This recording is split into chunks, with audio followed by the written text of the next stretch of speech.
What up? It's your homie Big Matt. This is just a little copy of my criminal record. It's online if you want to look it up, man. Just wanted to put this on here for y'all.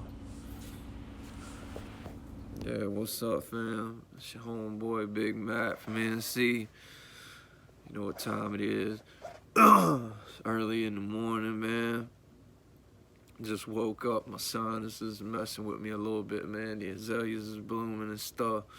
So we fixing to be partying around here at some point, man. When the azaleas start blooming, we got this festival down here called the Azalea Festival, and the lines up the whole downtown, man. There'll be like little street carts and vendors and shit. You can buy all kinds of like little trinkets and you know, picture frames, whatnot, all kinds of good food, stuff like that. And then you got things like the beer tent where they'll have like, you know, they'll have like bands set up, you know what I'm saying? And you can buy beers and shit like the Bud Light tent, and then, you know, the Miller Lite tent, all kinds of stuff, man. And they block off like all of downtown. Like you can't drive down there. There'll be like literally probably 50,000 people down there or more, you know what I'm saying, for the festival. Like it's a thing. You know what I'm saying? Like, I remember growing up, when it come time to Azalea Festival, I mean, it was like school was starting, you know what I'm saying? Like, you went and got a pair of shoes for the shit, you know what I'm saying? You went and got you a new outfit, went and got some shoes and all that. But see, back in my day, we was a bunch of hellions. You know what I'm saying? Like, we'd sit under the old parking deck down there and we'd beat people up and take the shoes. We'd sit down there, you know what I'm saying, 5, 6 deep, man. And kids, like, it'd be nighttime and shit. They'd be riding their bike. I can remember a couple times, man, we beat a couple kids up and stole their bicycles. One of my homeboys had his bicycle stolen. Like, it was one of the things we had going on. I think we had a little beef going on with one of the other high schools in the area and didn't really know it. You know what I'm saying? Like, it wasn't like a known thing. Like, you know, if you see somebody from that school, it wasn't like that, but they were all from that school and we was from this school. So we kind of had that beef going, but it wasn't like a spoken beef, you know what I'm saying? So, but that was all of our little hellion days, you know what I'm saying? That was back, you know, before the driver's licenses came, man. When the driver's licenses came, shit switched up. Then we was driving down there. Then it became putting radios in your car, you know what I'm saying? Like, man, I had a CRX, man. I put 2 Pioneer IMPP-12s in it with a 480 watt amp bridged over to 560. Bro, you could hear me coming. And then I had 2 Alpine 6x9s in the back, 2 Alpine 4 inches in the doors, and some tweeters on the little I don't know what it is, the little roll, that little bar right there by that holds the the windshield shit right there. Had a little tweeters sticking right there. Bro, you can hear me coming. I'm not even making it up. You can hear me coming.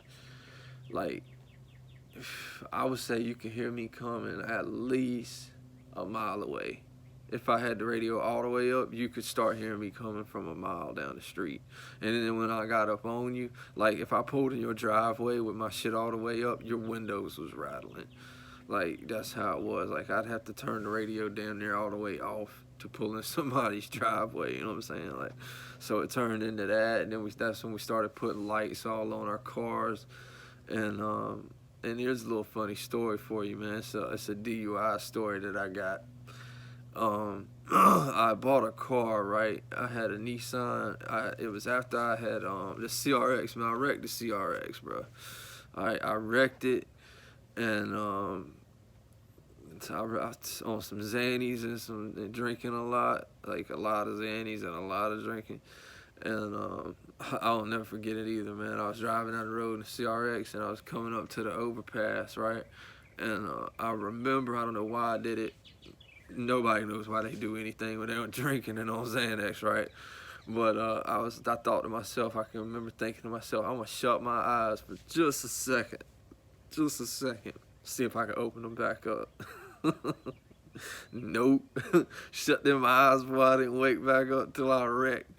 And evidently my foot come off the gas, because by the time I wrecked, I probably wasn't going like 20 miles an hour. But anyway, I veered off the road to the right and went down the embankment and hit a tree head on. Came to, leaned over the gear shift. I look up, and the windshield spider, it's just fucking spider webbed, you know what I'm saying? Like, and there's like it's a V where I just ran head into a tree, you know what I'm saying? So I got out, and there was a shopping center to my right over here, a Food Line shopping center, and it had a Domino's in the end over there. And I was like, damn, we'll go call. I need to go call a ride. You know what I'm saying? So I got out the car and I walked over to the Domino's and blacked out. I'm blacked out. I'm coming in. I'm going in and out. You know what I'm saying? Because I done took so many Xannies and fucking drinking and shit, right? So I'm in and out of blacked outness.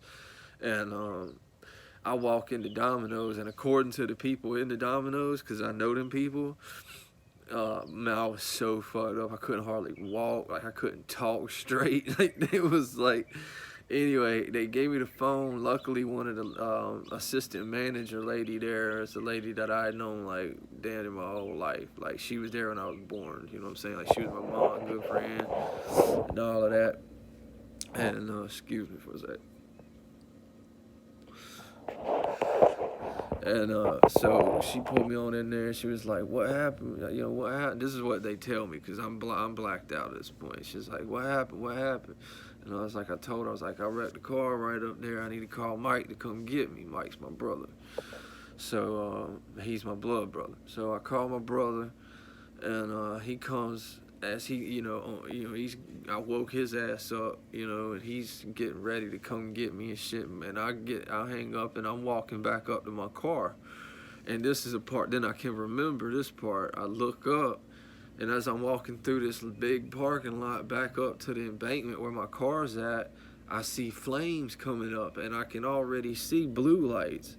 So I'm like, oh shit, but it's my car, you know what I'm saying? And the whole little town there knows it's my car. They know whose car it is, you know what I'm saying? Like, we've been on the radar for a hot minute, so they knew it was mine. They knew what, that I had wrecked it and all kinds of, all that shit. So, like, I'm walking back, and I remember seeing the flames, and so my damn hair is all fucked up right there. Anyway. I see the flames and shit, and I saw my dumb ass. I'm zannied out and drinking, man. So I just walked on up there like an idiot. You know what I'm saying? Just walked right up to the scene, drunk as hell, like fucked up as a motherfucker, with the keys in my pocket. They know it's my car. You know what I'm saying? So it happened to be a state trooper, a sergeant. It was a sergeant, a state trooper. And as soon as I walked up to the scene, I blacked out again. Like, I don't remember nothing from then. I just know what happened, because I know this is what I was told. They went ahead and handcuffed me and just put me in the back seat of the police car. They didn't ask me no questions, none of that. They just cuffed me and put me in the back of the police car. Now, mind you, my brother's on the way. You know what I'm saying? So I'm in the back of the police car, and flames are shooting out of my car like 30 feet in the air. Like, my car is burning, like flames shooting. The fire department's there. They're not even trying to put the flames out. Like, it's burning so bad that you just got to let it burn itself out. Like, they were spraying around to try to keep the fire from spreading. They weren't even trying to put the car out. You know what I'm saying? And I got a damn $2,000 radio in there with this was back when I probably had 200 CDs in there. You know what I'm saying? Like, all of my stuff was in, my shit was in there, but they didn't care about that. But, so, I don't know how long I was in the back of that police car, but anyway, while I was back there, my brother shows up, right, onto the scene. And he's watching. They got it blocked off. There's other cops there. It's a scene, right? And I'm locked up in the back of the police car. And my brother's like, "Hey, man, where's my brother at? Y'all got my brother up here, man. What's up? Where's my brother at? Let me see him." And I guess that's when they decided to open the door and try to talk to me, right? So he opens this is what my brother told me, and this is other witnesses that was there also told me. They opened the back door, of the police car, right? I was in the sergeant, state trooper's car, right? And I'm handcuffed, and I was laid over in the back seat, and I was gone. I was in a Xanny coma. And anybody that knows what that is knows you ain't coming out of that. There's no waking you up from that until tomorrow morning. You know what I'm saying? It's just over for the night. You know what I mean? It's gone. It's just a wrap. So he opens the door and he's leaning in there, and my brother's probably 15 feet away from the car where the guy's leaning in there, like trying to pull me up, lean me up, and wake me up, you know? And he's yelling at me, yelling at me, try to wake me up and all this. And then my brother hears, you know, the sound of a smack. You know what I'm saying? Like skin on skin, like a smack. And he's like, what the fuck was that? And so he didn't hear it. He said the police just kept yelling. He just kept yelling, wake up, get up. And he's shaking me. He could see the car shaking. He was shaking me so hard in the car. And, you know, I'm out, bro. There's no getting me up. And then he just quit doing that. So he had the door open. He pulled my legs out from the car, grabbed me by the feet, and drugged me. Now I'm handcuffed behind my back. Drug me feet first out the back seat of the car. My head hit the car, the bottom of the car, and then it hit the pavement. Like he drugged me out. I hit the bottom of the door and it hit the pavement. Like he yanked me up out of that shit. The next morning, man, I had a scrape and a big ass knot on the back of my head from that shit. And that ain't even the worst of it, man. So I'm laid out on the ground here, and I'm handcuffed. Mind you, now there's firemen, there's other cops. All this is standing around, and they're seeing what's going on here. My brother's standing right there, 15 feet away or so, and he's watching them. And the dude just gets on top of me and just starts smacking me.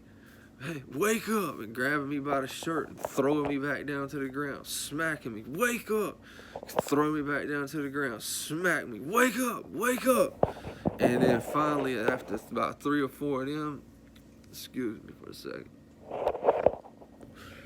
after about 3 or 4 of them, my brother hollered up there, he's like, hey,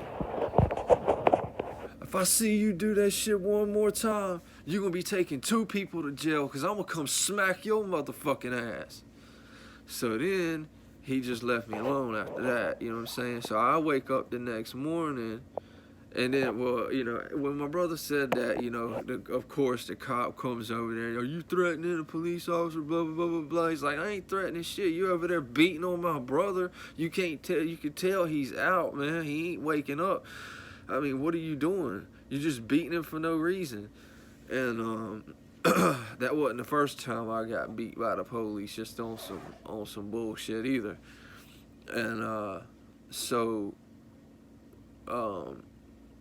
they arrest me for DUI, take me down to the jailhouse.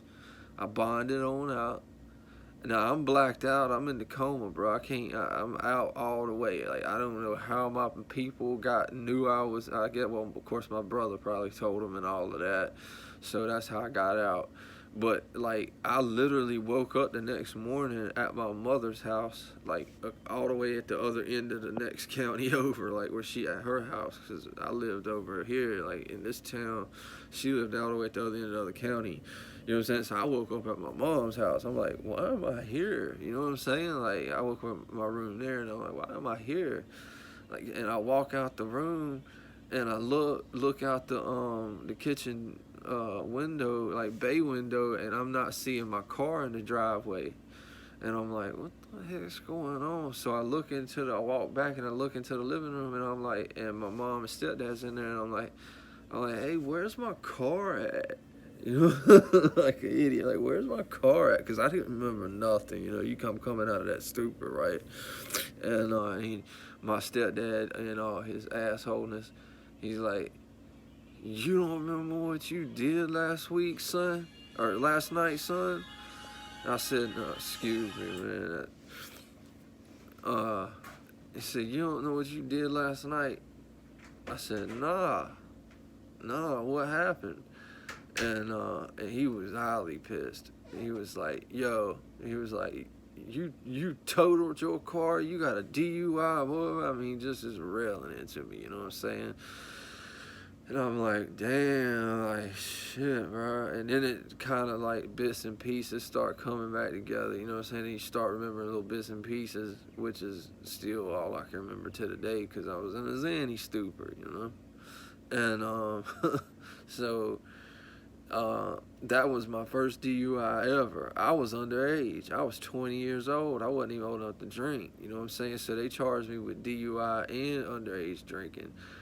But get this, I turned 21 before the case was heard, so they dropped the underage drinking, just straight dropped it before I even went. Now I took that DUI to trial. Like I didn't not no plea, not no hire attorney, get a plea and all that. No, I took it to trial. Like when you take it to trial, you have to go in front of the judge. I forget what it's called. I think it's like called an adjudication or some shit like that. And it's where you go and you present all your evidence to the judge, and then the judge decides, okay, there's enough evidence to move forward here with a trial, or there's not enough evidence. You know, y'all either need to get more evidence or it's dismissed, right? That's what we went to. We went to trial with it. But it wasn't like a jury trial, it was just a judge trial.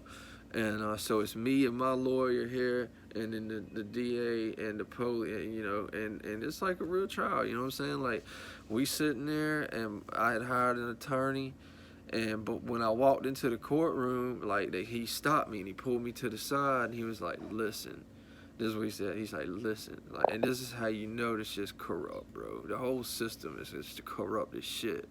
Like, he pulled me to the side, and he was like, all right, listen, this is how it's gonna go, okay? We're gonna sit there, and we're gonna let the DA do their opening talk, and then I'm gonna do my opening talk, and then when the DA is going to get a chance to call a witness, the witness is going to be the cop, the sergeant that arrested you and put you in his car.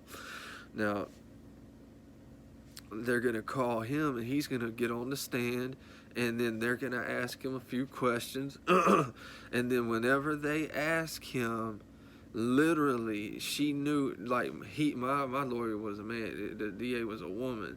He knew the question she was going to ask. He was like, when she asked the question, how do you know he was driving the vehicle?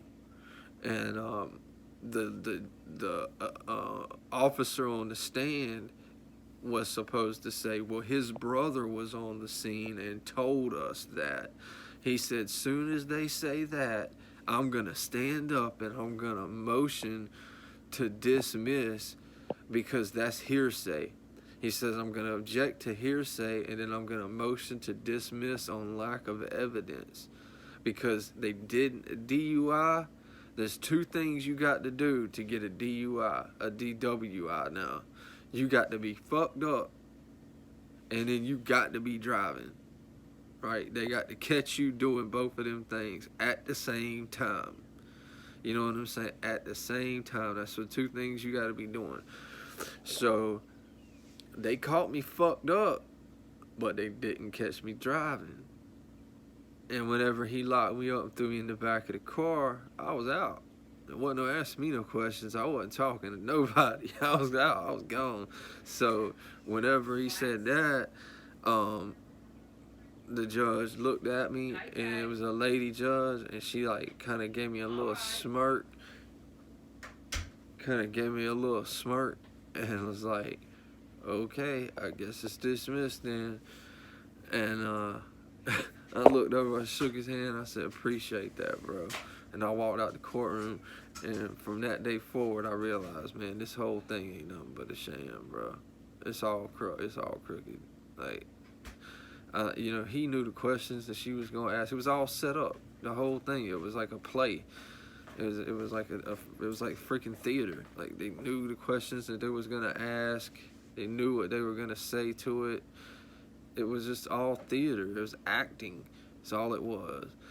And so from then on, like, I realized that it ain't really about truth. It ain't about justice. It ain't about right and wrong. It's about who knows who's got the most money, and what's your conviction rate. That's it. So that's my little story for the day. We coming up on 20 minutes. That's my little story for the day. That's DUI #1. I got tons of other stories I'm gonna be dropping on here. Y'all can get a kick out of them. So anyway, man, it's your homeboy Big Matt from NC. Saluting all my homies, man. Subscribe to the channel, y'all. Hit the like button, man. Leave a comment or something, man. I comment back. I read them all because there ain't many anyway. And y'all been sticking with me since day one, man. So, you know what I'm saying? I feel like y'all kind of know me, you know what I'm saying, a little bit. And I know a few of y'all too, man. You know what I'm saying? So, shout out to all y'all that's been sticking with me, man. And thanks for the positive comments, dude. They really helped me, man, because I'm struggling, you know what I'm saying? I struggle on a daily basis with different things, man. So, you know, and so it means a lot, man, whenever y'all do that. So I appreciate it, for real. Salute, man. Anyway, till next time.